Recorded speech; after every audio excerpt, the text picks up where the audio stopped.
Coming to you from a beautiful park in Murcia, Spain. Today we're going to be talking about how to own your hiring process.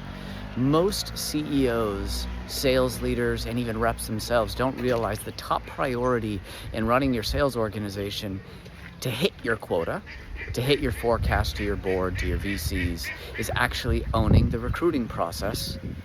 The most important part of that is owning the hiring process. So you as the CEO, if you're a founder, you as the sales manager, if you're the first sales manager brought in, director, if you've got a whole bunch of managers, whatever it is, you need to go and sit down and think through what is our hiring process, and even more specifically, what is it not? So I'm going to start off with, first you need to go in and decide what's going to be part of the interview process. Too many sales leaders, CEOs, look for people that are just like them. They want somebody who looks like them, that they can go to games with, that they can go to the ballet with, they can go do whatever their thing is, rather than the stuff that actually matters. There's only a couple things that matter. One is going to be their resume. You need to go in and take a look. Do they actually have trajectory? Is there evidence that whatever they go after, whether it was their academic pursuits, if they're an SDR, whether it was sports, if they have no career story at all yet, or their individual jobs they've taken in the past, do they excel in what they go in and do, and do they stick to it? Average tenures of less than 2 years should be unacceptable. The next thing that you need to go in and care about is their skills. You're going to do a resume review, then you're going to do a skills review. If you're going in and assessing somebody that already has sales talent, I recommend going in and studying 3 things. Go in and see how they do as a cold caller.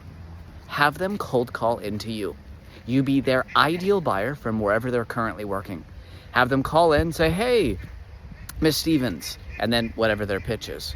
See how they do. Give them 2 objections. Have them try to overcome those. Then the next thing, have them do a discovery call. Again, where you're the ideal buyer. You could be that person that they ideally set up the meeting with. Then have them show up to a meeting where you've told them you want to buy, but then now you change your mind. Don't give them a lot of context on this. Just say it's a closing meeting, and then have them go through that. After you've assessed their resume, their past performance, their loyalty, and their skills, you should now know, are you going to go in and hire this person? Most everything else simply doesn't matter. And when you hear people saying they're not charismatic enough, they're not extroverted enough, they're not X, Y, or Z enough, most of those things, if not all of them, don't matter at all. I spend a lot of time when I'm get brought into, whether it's founders, helping them start off their sales organization, Series E companies about to go public, helping them rewrite this. Now that you've decided what matters and what doesn't matter, which is almost everything, who gets to have an opinion? One of the other really poor decisions that a lot of companies do is they enable people that don't know how to interview to make the decisions.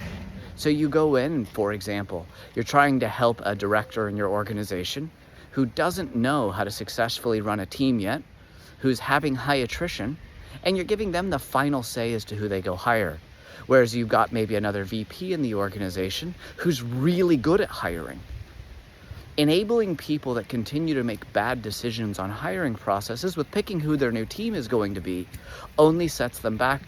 Then you go in and say, well, I want to empower them. Yes, you do want to empower them, but empower them with skill or with decisions that they're skilled at. Teach them how to interview, but give the final decisions to those who actually know how to go and assess those things that you know matter that we just discussed. Next, you need to go in and build your alignment. That there will only be, I recommend, a 2-step interview process. A resume review, where you review making sure you understood the story of the resume, a skills review, and then an offer. Get the alignment with the recruiting team, if there is one. Set aside time to either go and decide, are you going to go and hire an external agency? We do this a lot for companies where we'll go in and find the people and even do some of these interviews for them. You're hearing some of these ducks all over the place. But anyway, you need to go in and decide who's going to be part of the interview process. You need to present to them, this is what we're going to be assessing. Everything else doesn't matter. Here are the 2 interviews that we're going to be going in and doing. And we will have our offers out within 2 weeks of the first interview, so that there's not a delayed process. Present that to whoever other decision makers there might be. If you're the founder, just stick to it. Hold yourself to it. And then as you go set your recruiting goals, you'll actually hit them because you've made the decision. What matters, what doesn't? Who's involved in the interview process and has the ability and skill set to go in and make the decisions on those things that do or don't matter? And then you've created alignment by showing everybody these are the things that we care about.